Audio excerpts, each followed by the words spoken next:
कंठ से रघुनाथाय नाथाय सीताया पते नमः। अंजनानंदनम वीरम जानकी शोकनाशनम कपीशम अक्षहंतारम वंदे लंका भयंकरम। जहां जहां तक मेरी आवाज जा रही है, सब लोग मिलकर मेरे साथ भगवान के नाम का स्मरण करें। श्री राम जय जय राम। दोनों जिन जिन के पास अपने ओरिजिनल हाथ हैं,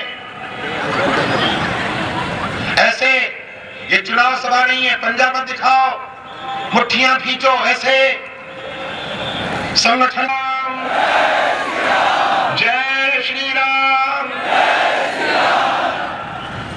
भाई पटेल से कहा था सोमनाथ को भूल जाओ, महमूद गजनवी के द्वारा दिए हुए घावों को भूल जाओ।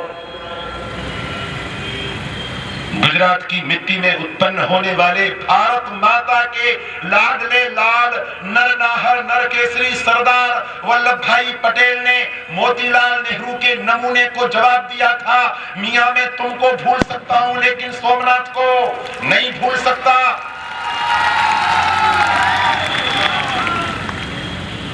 भारत के प्रथम राष्ट्रपति डॉक्टर राजेंद्र प्रसाद से जवाहरलाल नेहरू ने कहा, सोमनाथ जाने का विचार छोड़ दीजिए। राजेंद्र बाबू ने जवाब दिया कि मैं राष्ट्रपति पद की कुर्सी छोड़ सकता हूं लेकिन सोमनाथ को नहीं छोड़ सकता। आज जो 6 दिसंबर को भूलने की सलाह देते हैं, भारत के गौरव को भूलने की सलाह देते हैं, इतिहास को भूलने की सलाह देते हैं, बिके हुए लोग हैं, बिके हुए, जिन्होंने बेच दिया अपने ईमान को। कैसे भूला जा सकता है 6 दिसंबर? लोग कहते हैं ये अशांति उत्पन्न क्यों करते हो? हम उत्पन्न नहीं करते। बाबरी एक्शन कमेटी बनाने वाले नमक हरामों से पूछना चाहिए, तुमने क्यों बनाई है बाबरी एक्शन कमेटी? कर्णावती में मस्जिदें हैं, बड़ोदरा में मस्जिदें हैं, सूरत में मस्जिदें हैं, मुंबई में मस्जिदें हैं, सारे देश में मस्जिदें हैं। क्या परेशानी है?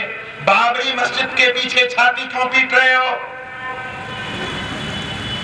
अब तो मीडिया में उचित और अनुचित का ख्याल नहीं रहा। बाबरी मस्जिद, बाबरी मस्जिद, बाबरी मस्जिद। एक और अदालत की कार्यवाही का सम्मान करने की सलाह दी जाती है, अदालत के फैसले की प्रतीक्षा करने की बात की जाती है। जब तक अदालत में मुकदमा चल रहा है, तुम ही अदालत की बात करते हो, तब तक तुमको उस ढांचे को बाबरी मस्जिद कहने का क्या अधिकार है? बाबरी मस्जिद शहीद हो गई, शहीद। कल तक इंसान शहीद होते थे, भगत सिंह शहीद होते थे, राजगुरु सुखदेव, राम प्रसाद बिस्मिल, चंद्रशेखर आजाद शहीद हुआ करते थे। अब खंडहर भी शहीद होने लग गए कि बाबरी ढांचा शहीद हो गया। सबसे पहला सवाल है कि बाबरी ढांचा खड़ा कैसे हुआ?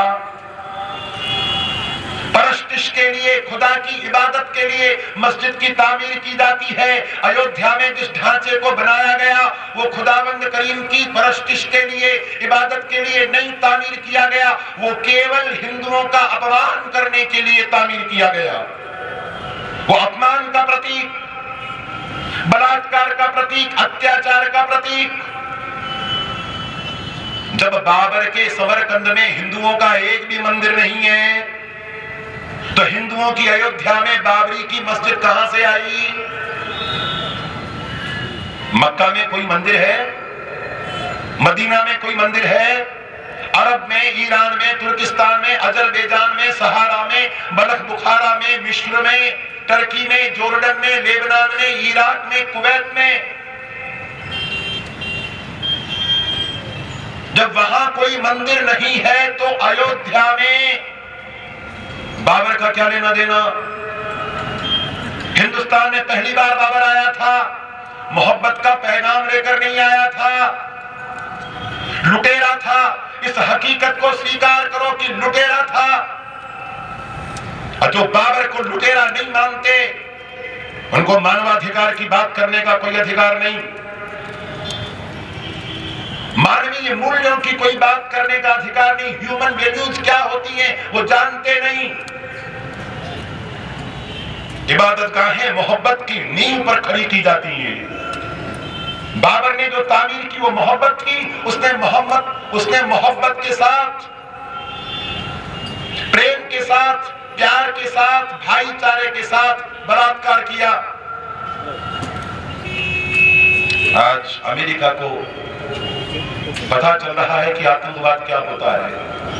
आज चीन को महसूस हो रहा है कि आतंकवाद क्या होता है। आज रूस को महसूस हो रहा है कि आतंकवाद क्या हो रहा होता है। लेकिन हम 1000 साल से इस आतंकवाद को झेल रहे हैं, मोहम्मद बिन कासिम से लेकर मोहम्मद अली जिन्ना तक, और मोहम्मद अली जिन्ना से लेकर इमाम अब्दुल्ला बुखारी तक। जो चेहरा है वो आतंक का चेहरा है, ये मोहब्बत का चेहरा नहीं है। गुजरात की धरती ने सारे संसार को संदेश दिया, जियो और जीने दो, हम भी जिएंगे, तुम भी जियो, क्योंकि हम सारे संसार को एक परिवार के रूप में देखते हैं। हमारे पटेल जाते हैं अमेरिका में प्यार लेकर के, मोहब्बत लेकर के, तलवार लेकर के नहीं। धर्मनिरपेक्षता के ढोंगियों से पूछो, मोहम्मद महमूद गजनवी यहां पर क्या लेकर आया था? प्यार लेकर आया था, मोहब्बत लेकर आया था, सफेद झंडा शांति का फहराते हुए आया था। जैसे हमारे आचार्य महाप्रज्ञ शांति यात्रा कर रहे हैं, वैसा समरकंद से महमूद गजनवी शांति का पैगाम लेकर यहां आया था। क्या लेकर आया था? तलवार लेकर आया था। हम भी तो तलवार लेकर कहीं जा सकते थे, हम गए, तलवारें लेकर गए, संगीनें लेकर गए, बंदूकें लेकर गए, लेकिन शेख मुजीबुर रहमान को फांसी के तख्ते से उतारकर स्वतंत्र बांग्लादेश के सिंहासन पर बैठाने के लिए हम गए। पश्चिमी पाकिस्तान के दरिंदे जब पूर्व पाकिस्तान की मजलूम बेसहारा मुसलमान खातूनों पर जबर जिना कर रहे थे, जबरदस्ती कर रहे थे, बलात्कार कर रहे थे, तो एक भी मुसलमान लीडर वहां नहीं गया। अब्दुल्ला बुखारी नहीं गया, बाबरी एक्शन कमेटी का ढोंगी धूर्त नेता शहाबुद्दीन नहीं गया। कौन गया? शबाना आजमी गई, दिलीप कुमार जी गए, क्यों नहीं गए? कोई कामरेड क्यों नहीं गया? हरकिशन सिंह सुरजीत क्यों नहीं गए? सीताराम येचुरी क्यों नहीं गए? कामरेड ज्योति बसु क्यों नहीं गए? बुद्धदेव भट्टाचार्य क्यों नहीं गए? हम गए। हिंदू सैनिक गए। भारत माता के बेटों ने अपना खून बहा करके नोवाखाली के समय हमारी बेटी बहनों को बेइज्जत करने वाले दरिंदों की बेटी बहनों को पश्चिमी पाकिस्तान के दरिंदों से बचाया। इतिहास है, ये हिंदुत्व का इतिहास है। अपना खून बहा करके हमने स्वतंत्र मुल्क की रचना की, और चाहते तो पैर पसार कर बैठ जाते, लेकिन वहां से पल्ला झाड़ करके 1 नहीं, 2 नहीं, 3 नहीं, 95,000 दरिंदों ने नाक रगड़ करके हमारी सेना के सामने प्राणों की भीख मांगी, आत्मसमर्पण किया। हमने उनकी जान बख्शी। अब बांग्लादेश की मिट्टी कई एक चुटकी भी उठाकर नहीं लाए, पूरा बांग्लादेश हमारा। महमूद गजनवी ने नहीं बसाया उसको। सुजलाम सुफलाम मलयज शीतलाम सस्य श्यामलाम मात